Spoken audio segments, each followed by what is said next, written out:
Alright. Reka nongere mbaye ikaze abakomeje gukurikira channel yacu East African Movie. Dutangiye rwose tubona umugabo ari kugendana n'umugore wiwe bagiye koga bagiye muri douche. Hari uwahise amuhamagara. Uwo ninde yamuhamagara? Ni Landlord.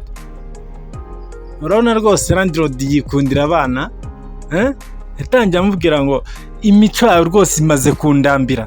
Buri munsi uko uje mu gitondo hari kumwe n'umukobwa, saa sita uri kumwe n'umukobwa, na nimugoroba uzanye undi mukobwa mu nzu yanjye. Inzu yanjye naguhaye urabona rwose ariyo kuzajya uraramo n'abakobwa buri munsi. Urashaka kunyicira inzu yanjye, urashaka ko izabura abakiriya. Sasa nubwo inzu ari iyawe sinakwishyuye, hari ideni murimo, none uravuga ngo sinzana abashyitsi kubera iki? Nimba ushaka kuzana abashyitsi nanjye nshakira umukobwa. Ngo ushakire umukobwa uwo nzamukuzanira rwose. Nshakira umukobwa ufite amabuno nk'uyu nguyu wawe. Ntugire ikibazo, abakobwa ni benshi ndabafite. Uramuzana.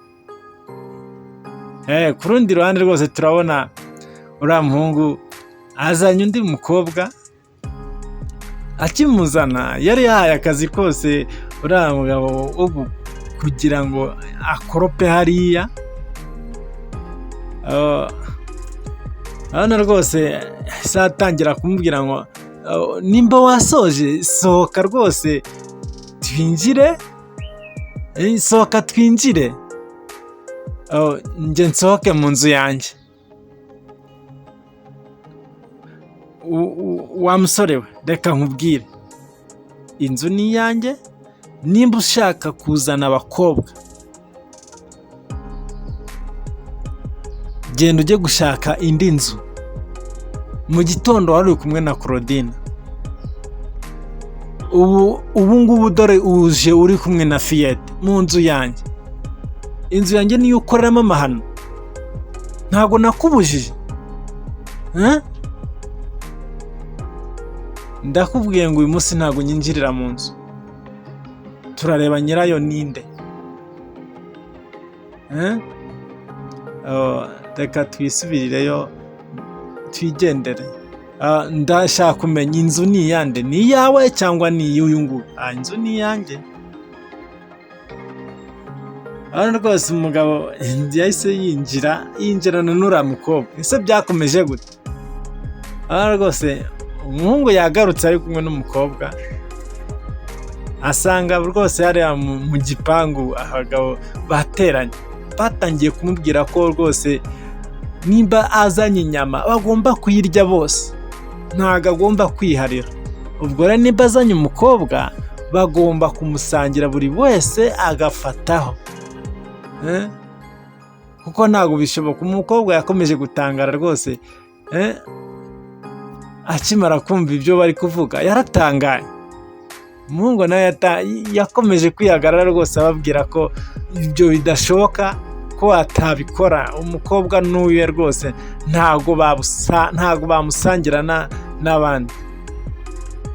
Yatangiye kubabwira ko nimba bashaka ibyo ngibyo, ibyo rwose nta kibazo kirimo. Reka tubanze tujye koga, maze nituvayo nta kibazo namwe muraza kugerageza. Oya, nimba mushaka kujya koga turajyana twese. Nimba ibiryo dushyira ku isahani tukabirya twese, kubera icyo uvuga ngo turabona rwose umuhungu wacu bagiye ku gitanda, ariko umukobwa ari kumubwira ngo byuka unkorere massage. Umuhungu ariko arakomeza kumubwira akananiro rwose, nta kintu akora, ndananiwe, nananiwe rwose. Ariko umukobwa yakomeje kumwinginga amubwira ko natagira icyo akora bataraza kumvikana rwose. Urabona umukobwa rwose ku maso biragaragara yuko hari ikintu ari gushaka. Umuhungu nawe ntabyitayeho rwose, arakomeza kumubwira ko nta gahunda afite uyu munsi. Ese byaje gukomeza gute? Mbibutsa gukanda subscribe kugira ngo dukomeze kubana mu nkuru zacu za buri munsi. Njye mukomeje kubana ni Birasa Official. Turabona rwose umukobwa yakomeje yaramusohoye rwose. Akimusohora hari undi wari uri kwinjira. Wari uri kwinjira ahise atangira azunguza amabuno rwose, ahita amubwira nga injira rwose twikomereze. Urabona yari ari kumutera ibintu byose abita hanze.